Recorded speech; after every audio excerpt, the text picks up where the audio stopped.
Okay, so now let's look for another question. मेरे पास एक soap bubble है, right? ये जो सोप बबल है, ऑब्वियसली बात है, दो सरफेस होता है, वो हम जानते हैं। तो surface tension of the soap bubble दे रखा है, वो मान लेता हूं ऐसा है, ठीक है? जो हमारा सरफेस टेंशन है वो कितना है? S।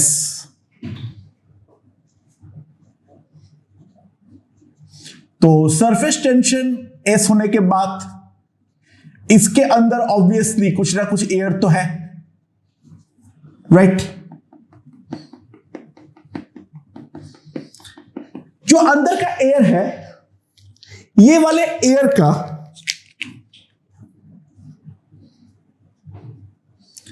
एडियाबैटिक एक्सपोनेंट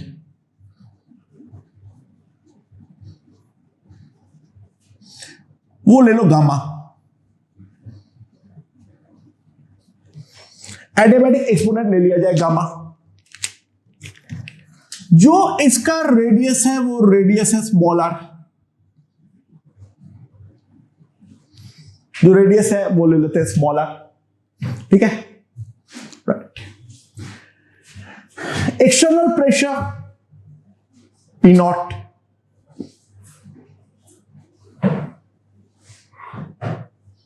ठीक है? अब सवाल यह है, find the molar heat capacity of the process. Find the molar heat capacity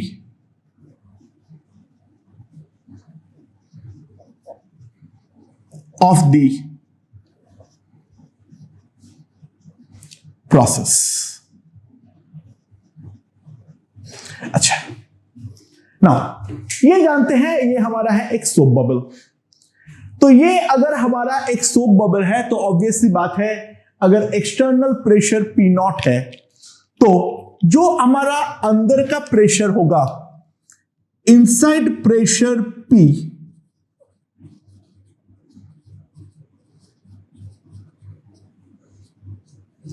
is equals to external pressure plus the excess pressure, that is 4S by R। ये इसको हम P बोल दिए हैं, और अंदर का गैस का जो वॉल्यूम है वो है 4/3 पाई R क्यूब। तो PV इक्वल्स टू nRT अगर मैं अप्लाई करूं तो P naught plus 4S by R into 4/3 pi R cube is equals to nRT। तो ये एक रिलेशन हमारे पास तो पहले से ही आ रखा है, जहां पर प्रेशर, वॉल्यूम और टेम्परेचर के बीच का रिलेशन हम डेफिनेटली निकाल सकते हैं, राइट? अच्छा, अब क्या है? Let dq amount of heat is supplied. अच्छा, जैसे ही मैं dq अमाउंट ऑफ हीट को सप्लाई करूंगा तो व्हाट विल हैपन? दो चीजें होंगे, एक तो टेम्परेचर बढ़ेगा अंदर का। अगर टेम्परेचर में पहले T मान लेता हूं तो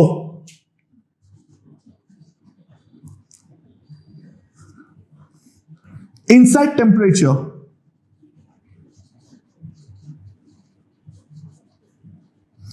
increases by amount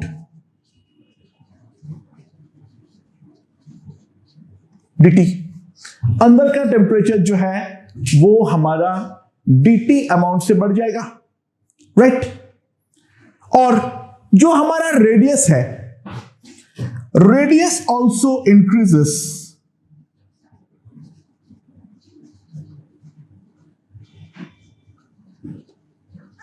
by an amount of dr।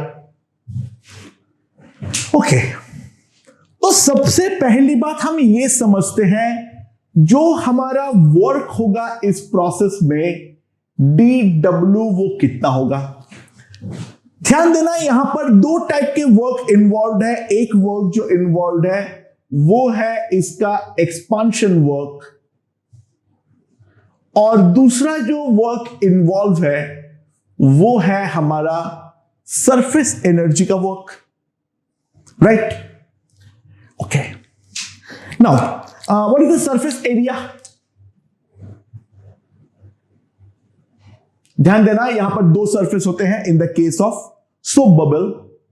तो surface area will be 4 pi r square into 2, that is equals to 8 pi r square. इसको मैं a बोल देता हूं। तो सरफेस एरिया में इंक्रीमेंट कितनी आने वाली है? सरफेस एरिया में कितनी की इंक्रीमेंट आने वाली है?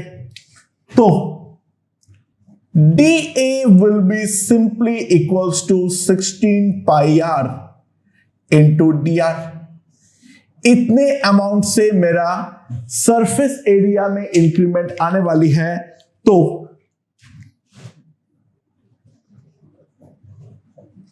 Surface energy will be simply equals to surface energy के increment, that will be simply equals to S into dA। तो dW against the surface energy will be 16 pi RS into dr।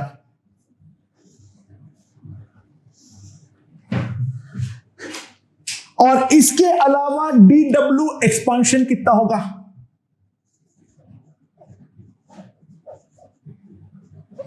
dW expansion simply होगा P external into dV। Now volume कितना है? 4/3 pi r cube. तो dV कितना आएगा? 4 pi r square dr। Differentiate कर दो तो सिंपली कितना आ जाएगा?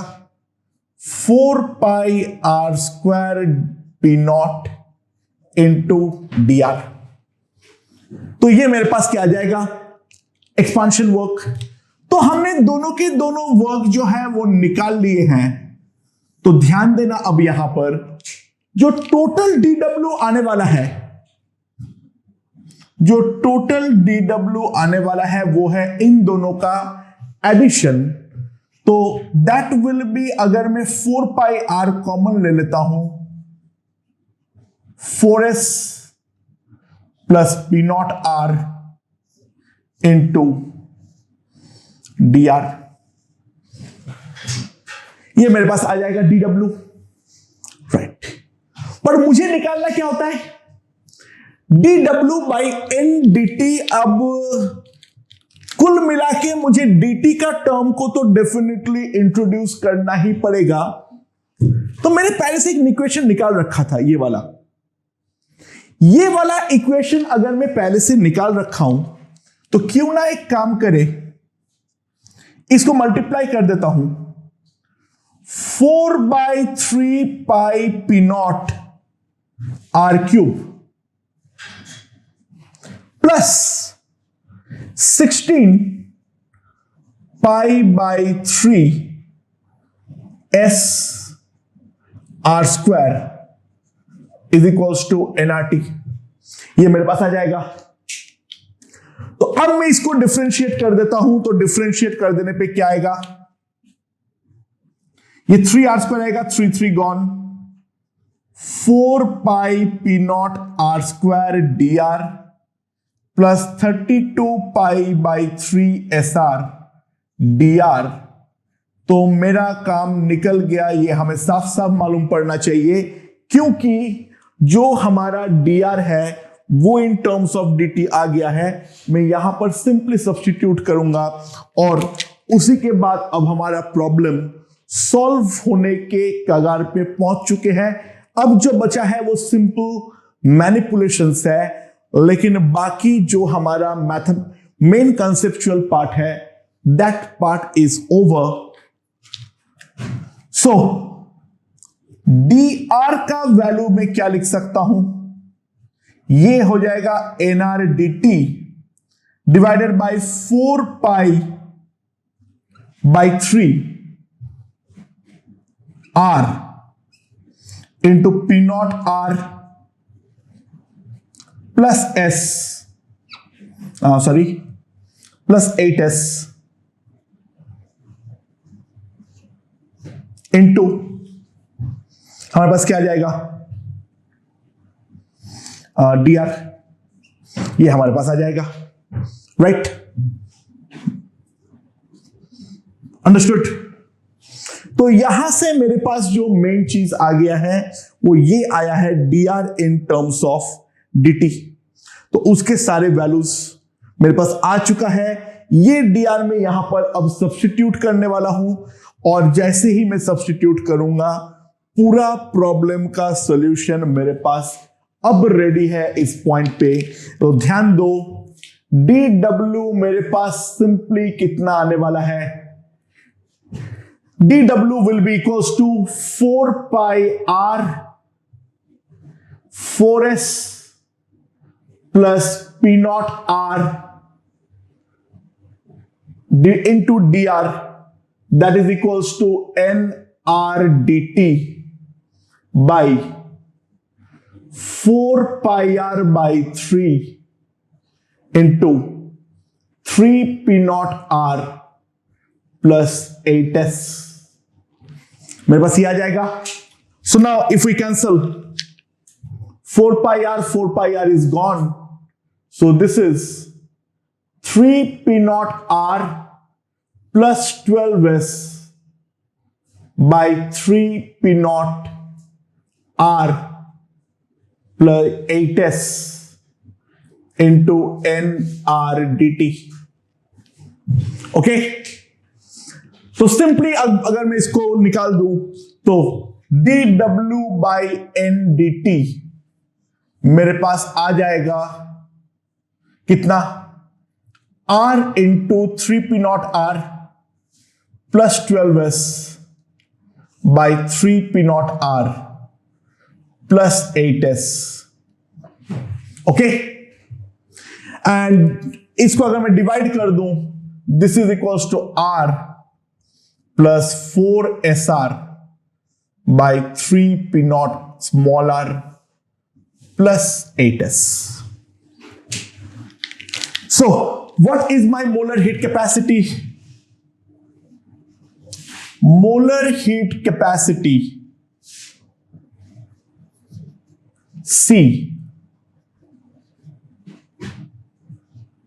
that is equals to CV plus dW by NDT।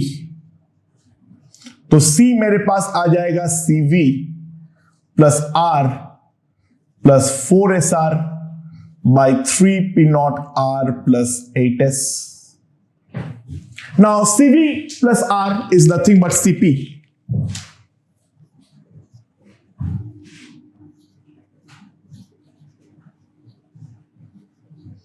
plus 4SR 3P naught small r upon 8S। Now what is the value of CP in terms of gamma? ध्यान देना। Now CP by CV is equals to gamma। तो CV को मैं लिख सकता हूं CP minus R, that is equals to gamma. तो CP is equals to gamma CP minus gamma R। तो gamma R equals to gamma minus 1 into CP, यानी CP आ जाएगा मेरे पास gamma R by gamma minus 1। ये मेरे पास CP आ जाएगा। अब substitute the value of CP, तो मेरे पास अब R कॉमन आ जाएगा। So C will be equals to R gamma by gamma minus 1 plus 4S by 3P not R plus 8S। So that is the molar heat capacity of the given soap bubble. This is the molar heat capacity of the given soap bubble. Main इसका important है work निकालना. Work के अंदर केवल expansion work नहीं, यहां पर जो सरफेस एनर्जी का वर्क है वो भी डेफिनेटली हमें कंसिडर करना पड़ेगा. ओके